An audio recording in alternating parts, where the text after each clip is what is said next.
Welcome everyone to this week's Zoom for Thought, where we will have Tanny Libman tell us every single thing that is wrong with topology. Take it away. Great, thank you so much. So yeah, thanks for having me, guys. So my talk is called Every Counterexample in Topology, appearing in the book Counterexamples in Topology by Lynn Steen and J. Arthur Seebach Jr., and whether or not each one is compact. So we're going to basically just go through the whole book, and I'll just present each definition of each topological space and then talk about whether each one is compact or not.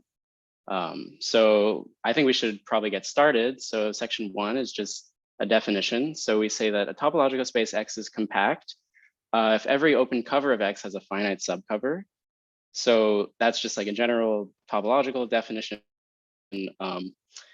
And so we're just going to be like using that for every single example. So section 2 of my talk is just every counterexample in the book.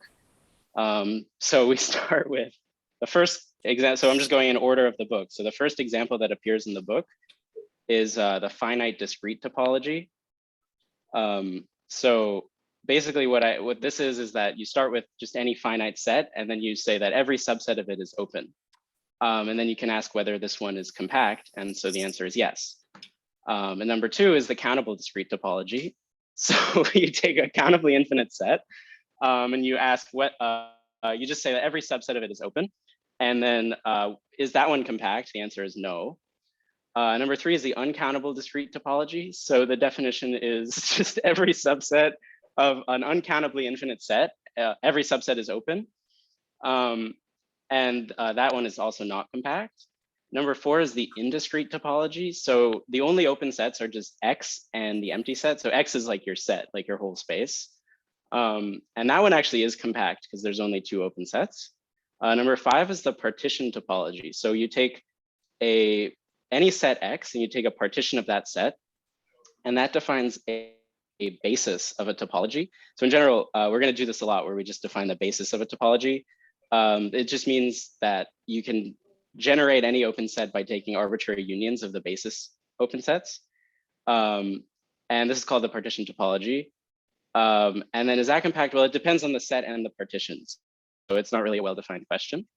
Number 6 is the odd even topology. So you take the partition topology on Z. Z is the integers. And you take the elements of the partition are just these like pairs of an odd number and then the even number right after it. So you get a partition of all the integers. And then is this one compact? Well, the answer is no. Number 7 is called the deleted integer topology. So basically you take the union of the open intervals n-1 to n, and the topology is generated by the partition that just takes like each of those intervals. So it's just like sort of, you take like the real line and delete all the integers. But actually the topology is completely different from the subspace topology on that. But it doesn't really matter because in this case, it's still not compact. So number 8 is called the finite particular point topology. So the open sets are just the empty set and any subset of X which contains a particular point P. But also I think in this case, it's called the finite particular point topology because actually X is a finite set in the example in the book. So for that one, it is compact because any finite space is compact. So number 9 is the countable particular point topology. So this is the same example, but your set X is actually just a countably infinite set. The open sets are just the empty set and then any subset of X which contains a particular point P in X. And this one is actually not compact. And then number 10 is the uncountable particular point topology. So it's the same exact thing as the previous 2 examples where the open sets are just the empty set and any subset of X which contains a particular point P, but your set X is uncountable in this case. And so this one actually is also not compact. Okay, so we've done 10 examples. There's a few more to go, but maybe we could pause here, see if anyone has any questions about any examples and whether or not any of them is compact. I mean, it seems to me like the partition one is that not just whether the partition is finite or not, or is this actually more complicated? I don't know. I haven't thought about it. But does anyone have other questions? Okay, I'm going to keep going. So Number 11 is called the Sierpinski space. And so the definition is just, it's these 2 points, 0, 1, with open sets, just the empty set, 0, and the whole space. So it's a pretty simple topology. It's actually finite. And you can ask whether this one is compact, and it actually is, because it's finite. And then number 12 is the closed extension topology. So basically, this is sort of a general construction. You say let X be any non-empty space.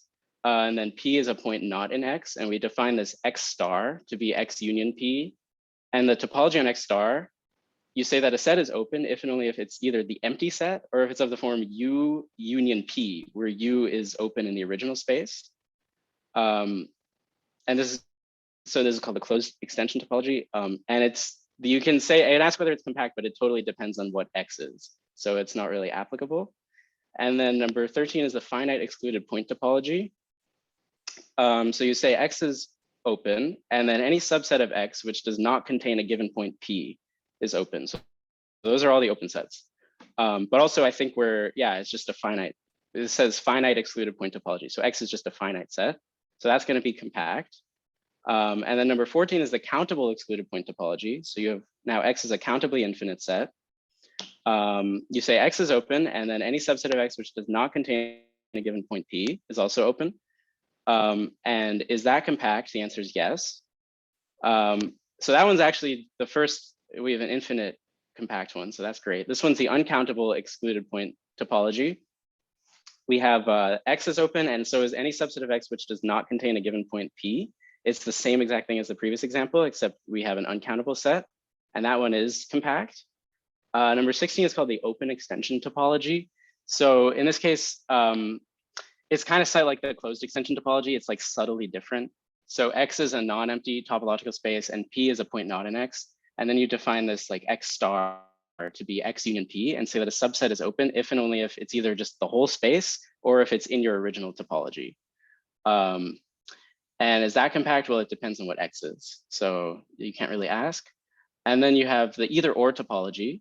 So X is the closed interval -1 to 1, and a subset of X is open if and only if it either does not contain 0 or does contain the open interval -1, 1. So this one is kind of a funky topology. It's kind of strange, and it is compact, so that's great. And then number 18 is the finite complement topology on a countable space. So you take like countably infinite space, and the open sets are those with finite complements together with the empty set. And then you can, like any other topological space, you can like ask whether this one is compact, and it is. And then you have the finite complement topology on an uncountable space. And you have the open sets are those with finite complements together with the empty set. And so it's a very similar example to the previous one, and it actually is also compact. And then like a sort of similar example, you have the countable complement topology. So you start with an uncountable set, X, and then the open sets are those with countable complements together with the empty set. And this one is actually not compact. Number 21 is called the double pointed countable complement topology. So you just take X with the product of X with the 2-point indiscrete space, and you give it the product topology. So X has the countable complement topology as above, like as in the previous example. And this one is also not compact. So in general, if you have like a non-compact space and you product it with something else, you're not going to get a compact space.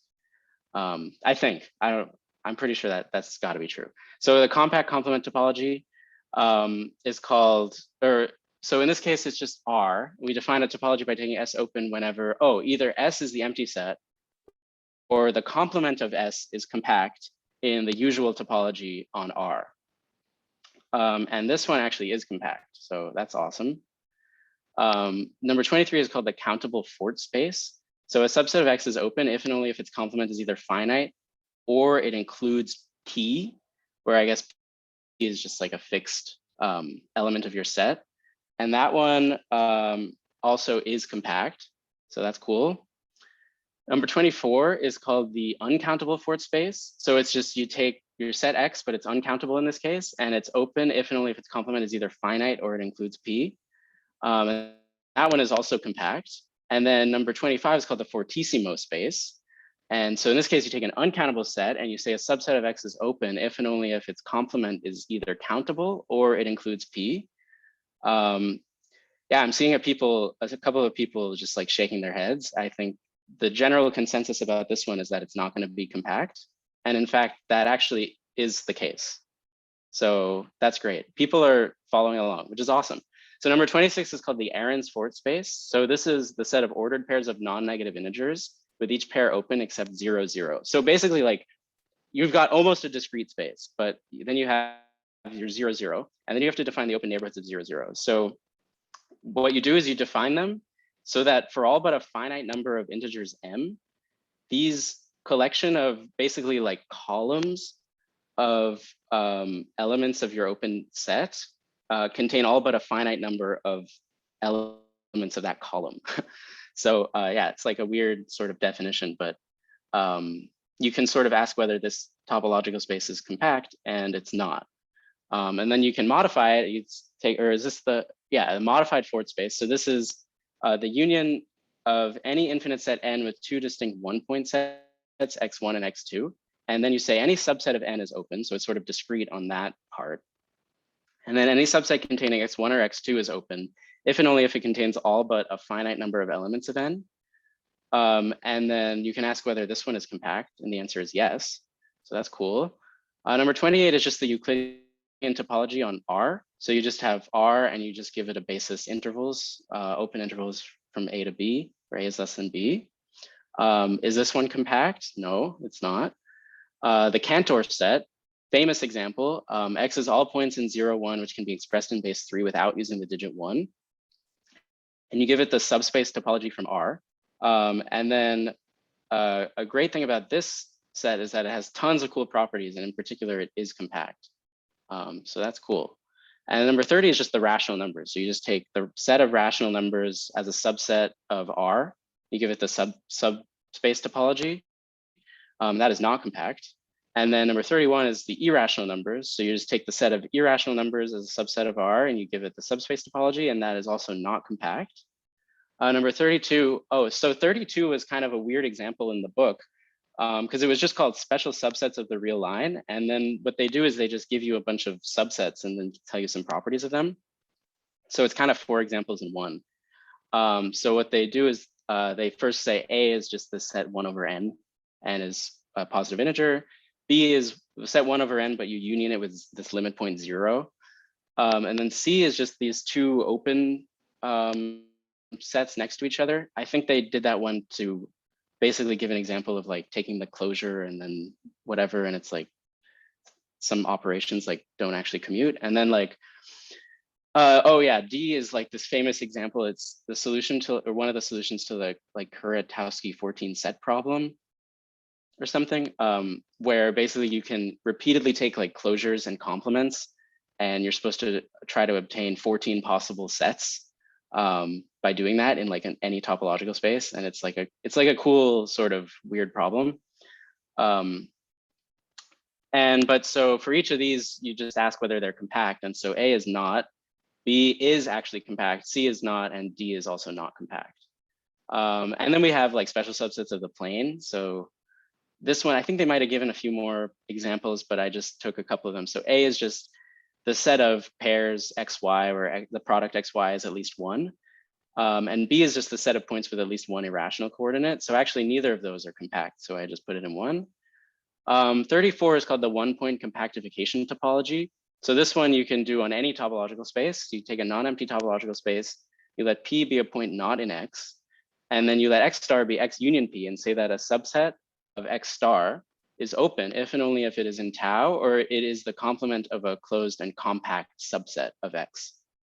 And you can sort of ask whether in general, is this compact? And actually it's always going to be compact. And in general, regarding examples in the book, if anything is called a compactification in this book, it will always be compact. So that's great. So 1-point compactification of the rationals, for example, that is going to be same as above. You're just taking the example X equals the rational numbers. And is it compact? Yes, it is. So number 36 is called Hilbert Space. X is the set of sequences of real numbers. xi so that the sum of xi squared converges. And you give it the metric topology. You define that by d of xy as the sum of xi minus yi squared, and then you take the square root. So this is like a metric space, and then you give it the topology based on that. And is it compact? No, it's not. Number 37 is called the Frechet space. So X is a set of sequences of real numbers xi such that the sum of the squares converges. And you give it this metric topology. So in this case, d of xy is 2 to the minus I times xi minus yi over 1 plus xi minus yi. And this one, so it's just like a different sort of way to give a metric to the same space. And you end up getting that it's also not compact. 38 is called the Hilbert Cube. So you say let I omega denotes the set of sequences of elements of I. In general, this like little omega is going to show up more. It's like the first infinite ordinal. So yeah, we just use this to indicate basically like functions from omega to I or whatever, just sequences of elements with the product topology. And then X is a subspace consisting of elements with xi less than or equal to 1 over I for each I. And so this one actually, it is compact. So that's cool. So yeah, let's see, we're at 38. 39 is called the order topology. So this one's just like a general construction again. So if X is any set with a linear order, you can get a topology by taking the open intervals as basis elements. A linear order is just means like you can compare any two elements, like kind of like, I don't know, R or whatever, like, but is that compact? Well, it's not applicable because you have to specify what the set is. And okay, and now we're going to get a bunch of examples of order spaces. Maybe before I go into that, I can just pause again, see if anyone has any quick questions. Yeah. What's a fort? A fort? Yeah, there were like 10 examples where it's like, oh, the fort topology, the special fort topology. Do you know what? Yeah, I think that's someone's name. Yeah. Oh. Yeah, most of them are someone's name. Like if it's like a word like that Ordinal, you don't know. John Ordinal. Yeah, exactly. John Ordinal. Open ordinal space. 0 to gamma less than capital omega. So here we talk about this thing capital omega. So this is going to be the first uncountable ordinal. But what we're doing here is we're just taking the set of all ordinals less than some limit ordinal gamma. And gamma is less than capital omega. For those of you who don't know what ordinals are, basically just informally, it's like they're just like numbers that can also be like infinite. So you start with 0 and then you construct them like inductively. So you take like the successor of 0 and you call that 1. And then you can always take successors, and that's literally it. And so, well, I mean, then you can basically take the successor of every integer and take the union of that, and that's the first infinite ordinal. And you can get a ton of infinite ordinals, and you take the union of all of those, and that's this capital omega. And it turns out that is uncountable. But so this is sort of just like an infinite sequence of like non-negative integers, but including some like possibly infinite numbers. But yeah, so this one actually is not compact. And that's sort of just because it has like an open-ended right side. But then if you take the closed ordinal space, 0 to gamma, the set of all ordinals less than or equal to some limit ordinal gamma, then you actually do get a compact space. So that's cool. And then now here we just take 0 to omega. So we just go all the way up to omega, but we don't include the endpoint again. And you get, yeah, so omega again is the first uncountable ordinal, and you just give this the order topology.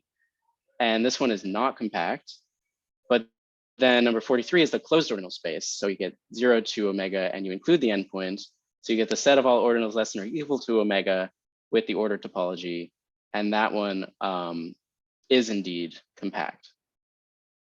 All right, cool. Number 44, let's see. So I'm at 44 and I'm like 20 minutes in. So I should probably go a little faster. So X is the set of points alpha plus 1 in 0 omega, where alpha is a limit ordinal with the subspace topology.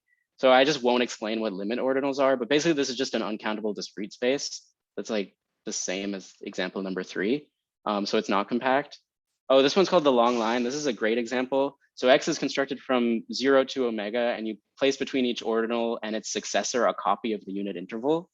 This one is not compact, but if you take the extended long line, where you just take like the closed interval 0 to omega and just like insert intervals in between each whatever, you get a compact space. The altered long line to the long line L, you add a point P.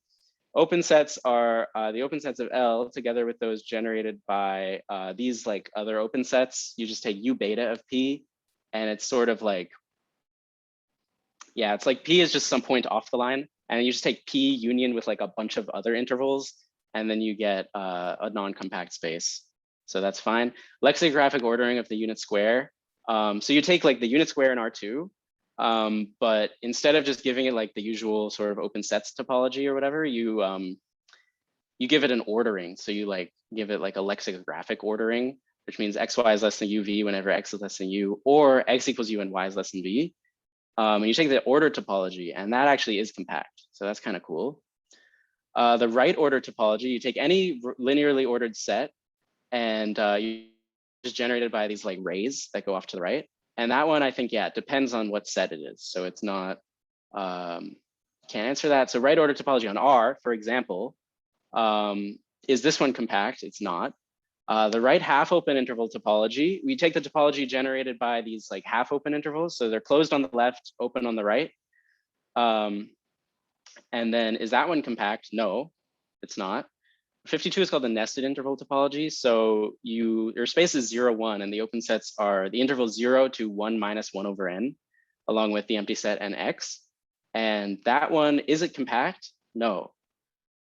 Number 53 is called the overlapping interval topology. So x is -1, 1, and the open sets are generated by -1 b for b greater than 0 and a1 for a less than 0. So it's a very like nice little symmetrical topology.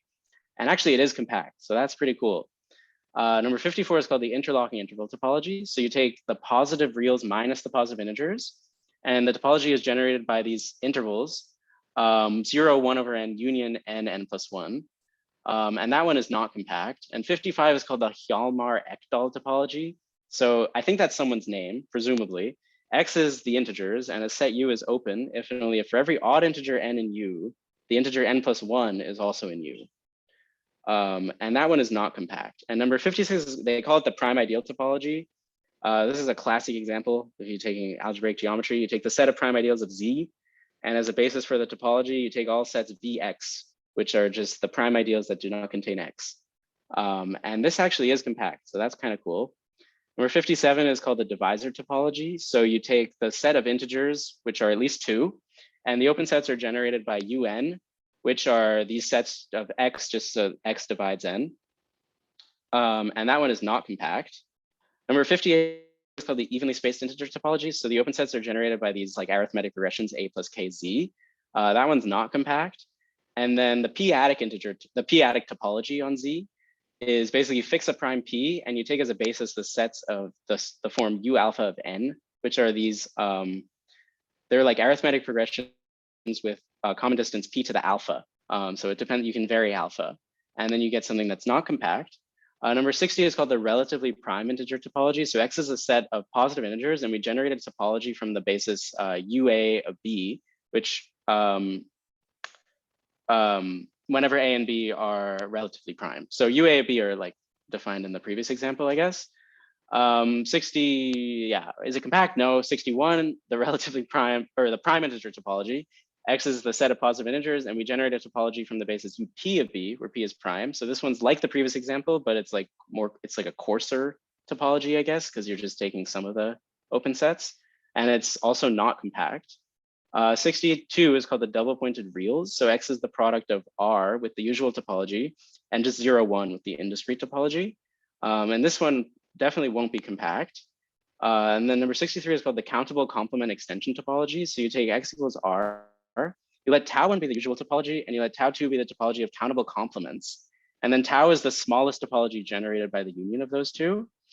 And that one is not compact. 64 is called Smirnov's deleted sequence topology. So you take A to be the set 1 over n, where n is a positive integer, and then a set O is open if it's equal to U minus B, where B is some subset of A.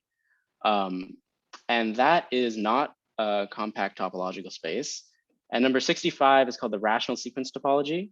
So you take the real numbers, and for each irrational x, you choose a sequence of rationals converging to x.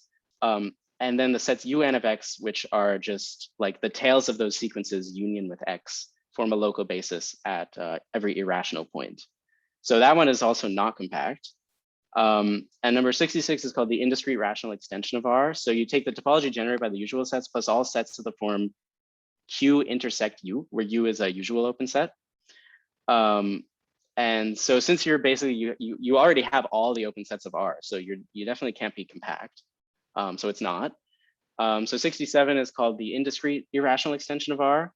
So let's see, this is the topology generated by the usual sets plus all sets of the form, which is just like irrationals intersect U, where U is a usual open set in R. And this one is also not compact. The pointed rational extension of R, this is generated by the usual sets plus all sets of the form X union rationals intersect an open set, where X is like an element of that open set. So it's like, yeah, I don't have time to really explain any of them. So this one is not compact. The pointed irrational extension of R, it's the same thing, but with irrationals instead of rationals. So you take these like pointed intersections of irrationals intersect U. Also not compact. Number 70 is called the discrete rational extension of R. So X is R, the topology is generated by the usual sets plus all rational singletons are open. So that's cool. So you're just adding a bunch of singletons to the topology. Is it compact? No. Discrete irrational extension, same exact thing with irrationals, not compact. Rational extension in the plane. You just take, okay, each point in the set, like rational points are open, basically. It's fine. It's not compact. Telophase topology. This one's kind of cool. Start with 0, 1, closed interval, and then you just add like an alternate right endpoint. And then the usual sets are open plus all the sets A1 union the new right endpoint 1 star. And those form a local basis of your new point. And this will still be compact. So that's awesome. Number 74 is called the double origin topology. So X is just R2 union 0. This is kind of similar to the previous one. So you take neighborhoods of points other than just like the regular origin and your new origin are just the usual open sets. And then as a basis around the point 0, you take these two like local bases. So it's like around 0, you take like you take the upper half of certain disks or just open disks. And then around the 0 star, you take the lower half of open disks. And that's not compact. Irrational slope topology. So you have R2, let's see, what do you do? So you have rational points in R2 and you fix an irrational number theta. And then what you do is you define a neighborhood of a point to be just that point, union with like little neighborhoods of the x-axis that are like defined to be like an irrational slope away from that point. And that one is not compact. The deleted diameter topology.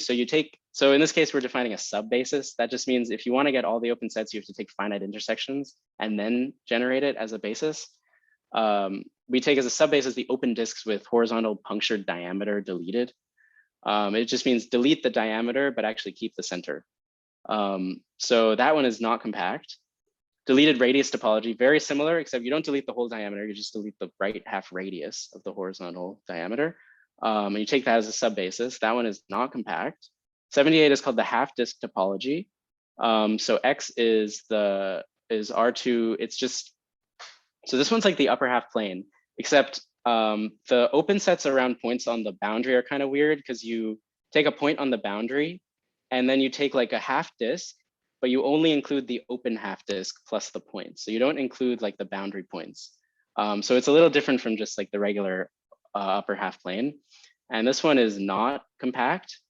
79 is the irregular lattice topology. So X is the subset of Z2, consisting of points XY with X greater than 0, Y greater than 0, and then some other points X0 with X at least 0. Each of the former points is open, so it's like discrete for most of the points, but then each point of the form I0 has a certain local basis, and then the point 0 has some other local basis. It's just like an irregular topology. And it's not compact. So number 80 is called the Arens Square. I think Arens is also someone's name. So S is rational points in the open units square. And then you take X to be S union 0, 0, union 1, 0, union like sum of the the vertical line in the middle.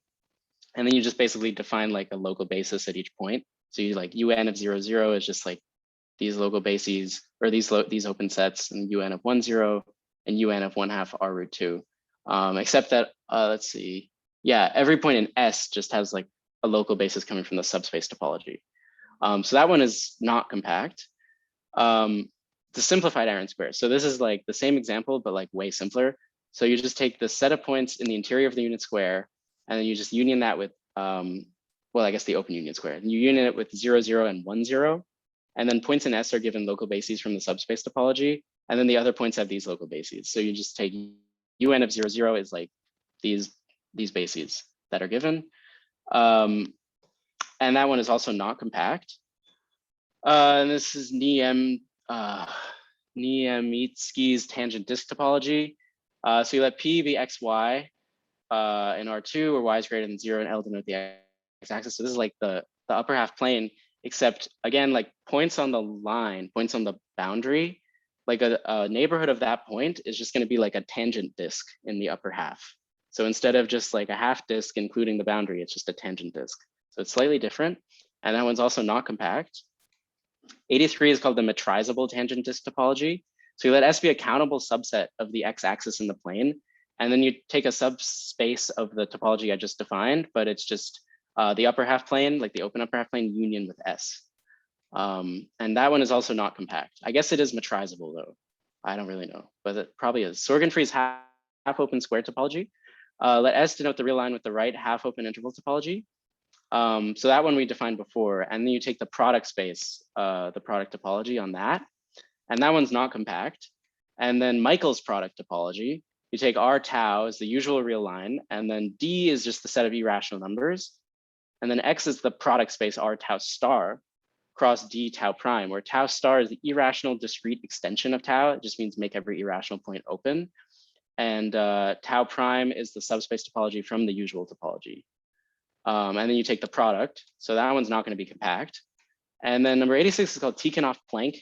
So capital omega is the first uncountable ordinal and little omega is the first countable ordinal. I talked about them earlier. You just take the product, 0 omega cross 0 little omega. And that one actually is compact, so that's cool. And then you take the deleted Tikhonov Plank. So this one you just delete like the upper right corner. And that one is not compact anymore. Cool. And then you have the Alexandroff Plank. So X is the product 0 omega cross -1, 1. Each is given the interval topology or like the order topology or whatever. And then we take the expansion generated by adding all the sets of this form like U alpha n, which is just this set. You have to contain capital omega 0, and then you union with this interval between alpha and capital omega cross with the interval between 0 and 1/n. So you're just like adding a bunch of open sets. And that one's not compact. Then you have the Dieudonné plank, which is like, you start with the deleted Tikhonov plank, and then you just add a few open sets like U alpha beta. You just add some like intervals basically, or not intervals, you add some ordered pairs. But it's just like a different kind of plank, I guess. I don't know. It's not compact. Number 9 is called the Tikhonov corkscrew. These get really complicated. The corkscrews get really complicated. So for each ordinal alpha, you basically start at 0 and go up, and then start at 0 and go up on both sides of a sequence. But they have to like distinguish this 0 from this 0, so they just make it -0. It's like really weird notation. You give that the order topology, so it's just this is the order. And then you take the product space, and then you take the subspace by deleting the upper right corner. Or what do you delete? I don't know. You delete 1 point, and then you take an infinite stack of copies of P star. So basically, yeah, you just take a bunch of spaces and you stack them on top of each other, and then you like glue them together in a sort of twisted way, and that forms a corkscrew. And then you add 2 points at the top and bottom, A+ and A-. And that one's not compact. But the deleted Tikhonov corkscrew, if you take the Tikhonov corkscrew and you just remove the bottom point, is also not compact. So then you have Hewitt's condensed corkscrew. Really complicated construction. So you start with the Tikhonov corkscrew, write it as like S union A plus union A minus. So you have S, A plus, and A minus. And then you take T cross 0 omega and you let X be the subset of A consisting of S cross. Anyway, I don't think I have time to really say this one. And I truly don't understand it either. It's like complicated enough that I thought about it for a while and I couldn't get it. So maybe I'll think about it whether more it's later. compact or not. Yeah, sure, it's not. Thomas's plank is well, okay, this one's called Thomas's plank. This one is just lines, basically. This one's just horizontal lines, I think, and then you just like define some topology on it. I think that's what it is, and it's not compact. You take an infinite stack of Thomas's planks and you build a corkscrew as in the Tikhonov corkscrew. I really didn't understand this one at all, but it's also not compact. The weak parallel line topology. So you take the subset of the plane x0 between x is between 0 and 1, and then you take, so you're just taking like two line segments and you're just taking like certain unions of intervals that are open. And this one is also not compact.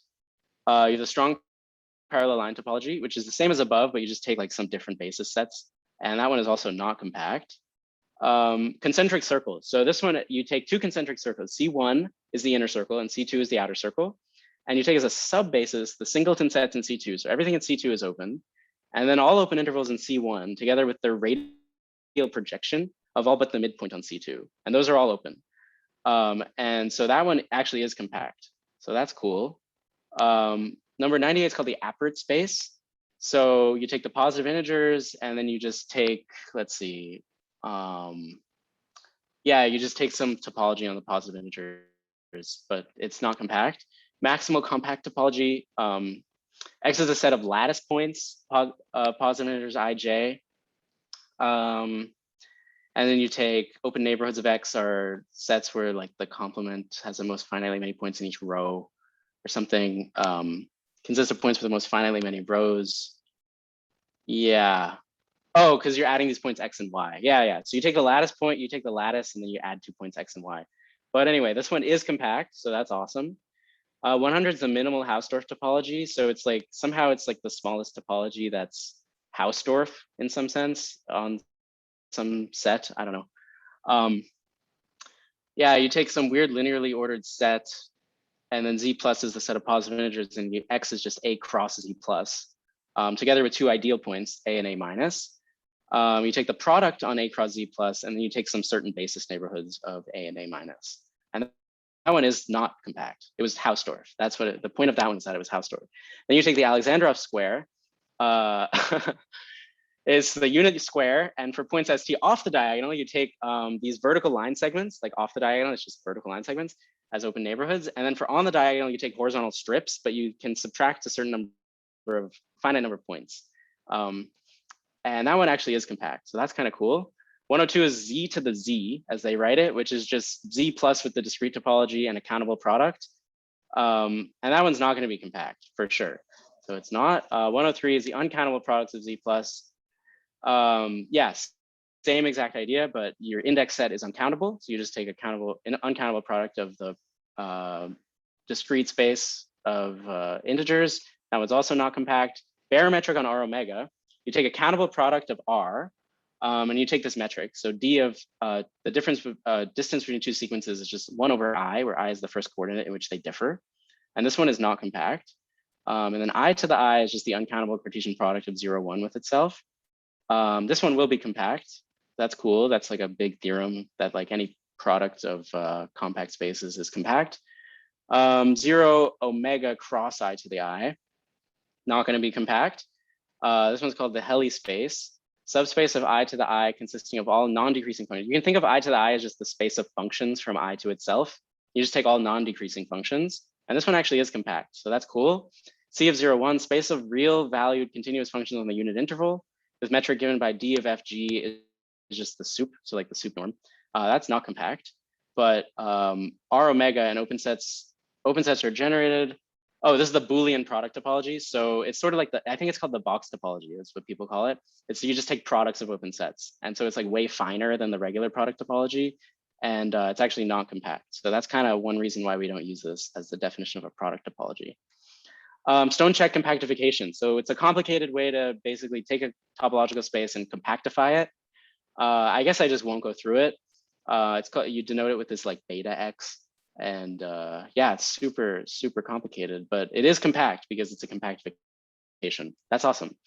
So stone check compactification of the integers. This is an example of the previous one that I just gave, and so it will be compact. And the Novak space, okay, here we get into super complicated examples that I truly, truly don't understand at all. You take positive integers, and then you take the stone check compactification, and then you just take like some weird union of some collection of subsets of that thing, and then you just union with the positive integers.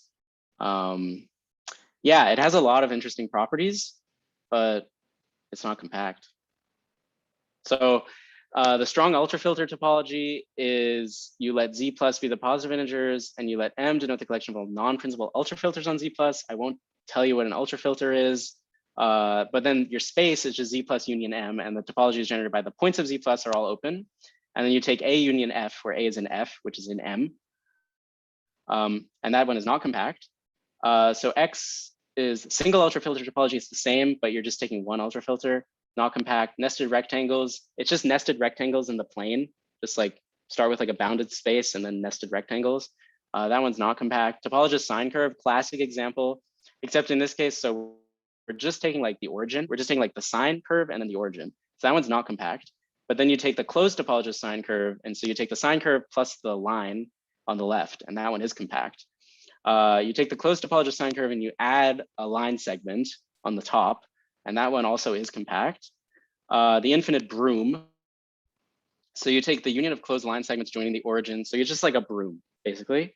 And that one is not compact. The closure of the infinite broom. So you take the union of the broom with like this interval on the bottom, and that one is compact. This is the integer broom. So you write everything in polar coordinates. It sort of just looks like a weird lattice. Like it's like integer points, but they're sort of just spaced out regularly.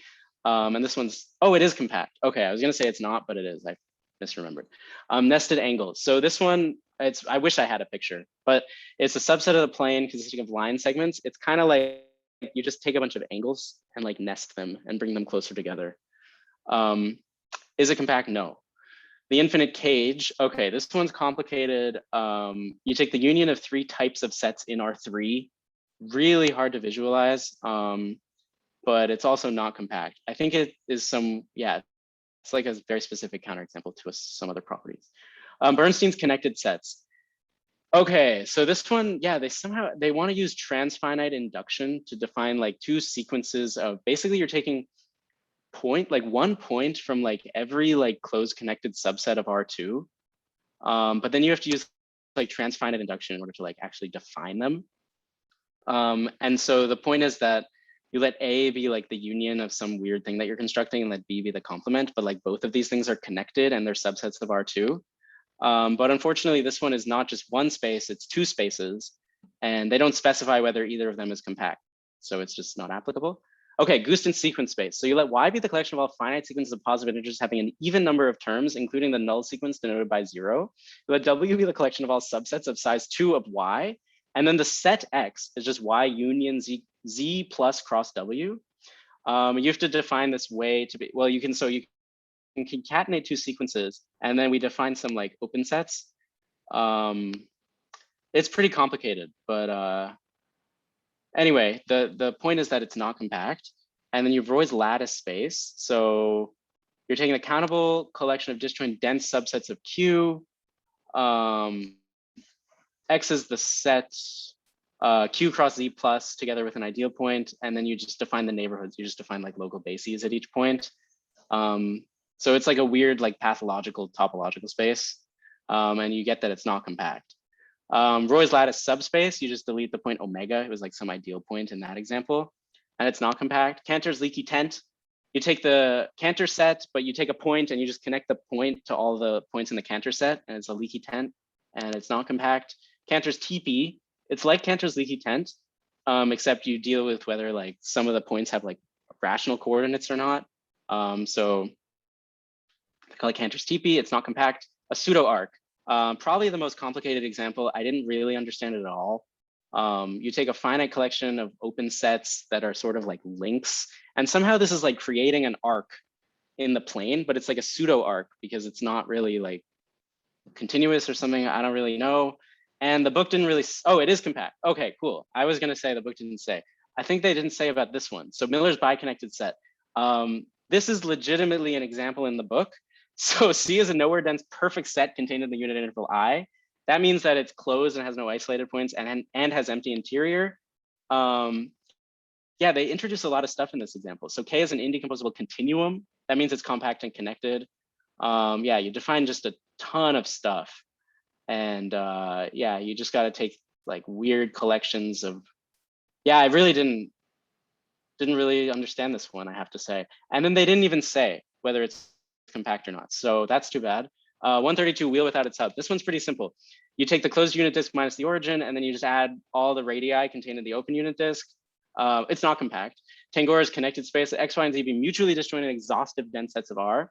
Expand the usual topology on R by adding as open sets X, Y. So those are open now. And sets of the form Z union, whatever, just like some intervals. It's not compact. You're expanding the usual topology on R, so it's not gonna be compact. Bounded metrics. So this is just, you have a metric space, you define some new metric. It doesn't make sense to ask whether it's compact, it depends on the original space. Sierpinski's metric space, you take a countable set, and then you define some distance on that set, just based on like the indices of the elements, and it's not compact. Duncan space, N is the number of elements, so you take sequences, what's X is the set of strictly increasing sequences of positive integers with a certain property, and you define some metric on it. But you get that it's not compact. Cauchy completion, X is a metric space, X star is a set of all equivalence classes of Cauchy sequences. And you define D star on those equivalence classes is like a metric space as just like the limit as n goes to infinity of their distances. And that one is not applicable because it depends on what your original space was. Hausdorff's metric topology, pretty complicated metric space. You take the collection of all non-empty bounded closed subsets of X. And then you define a metric on those. Actually, it's probably not that complicated, but it depends on what your metric space was, whether it's compact or not. The post office metric. So this is like you have points in the plane, but in order to get from one point to another, you have to go to 0 first. And that one is not compact. The radial metric. So X is the plane, and you take the distance. So okay, if P equals Q, the distance is 0, and then the distance is the regular distance if the line through P and Q passes through the origin. And then if it doesn't, then you have to go to the origin, or what is it? D of P0, yeah, I guess you go to the origin first. So it's not compact. The radial interval topology, X is the plane, topology is generated by all open intervals, disjoint from the origin. So you take intervals together with sets of the form, just like little intervals around the origin. And that one is not compact. Bing's discrete extension space. You take the power set of R, and you take a product with the 2-point discrete space. And for each R in R, you let XR denote the point of X. So it's just like some element of the power set. Yeah, the power set. And then M is just like indexed by R. You just take those points XR. And then you give X the product topology. And then you say X minus M is dense in X. So you just form the discrete extension by just saying that everything in X minus M is open. And that one is not compact. And then the last example is going to be Michael's closed subspace. So you start with Bing's discrete extension space, and you just take the subspace M union F of Bing's discrete extension space, where F is the collection of all finite sets in X minus M. Yeah, so that's all the examples. I guess I'm out of time. And yeah, I guess, does anyone have any questions or want Before to that, know whether any of them are compact? Yeah, go ahead. let us thank the speaker.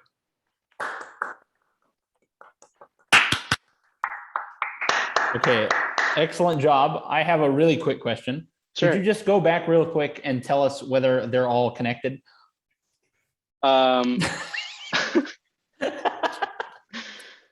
I'll do that for my next talk. Very good. We'll have it be a yearly thing. All right, everyone. Oh, you got a point, Greg. Anyone else have questions for Tanny? Yeah, so I'm pretty sure you said it and I just missed it, but 23, was that compact or not? 23 actually was compact. Yeah, I have it written Okay. down in front of me also, but I'll just scroll back so we can just confirm. Sorry, it might take a little. No, that's partially why I chose the low number.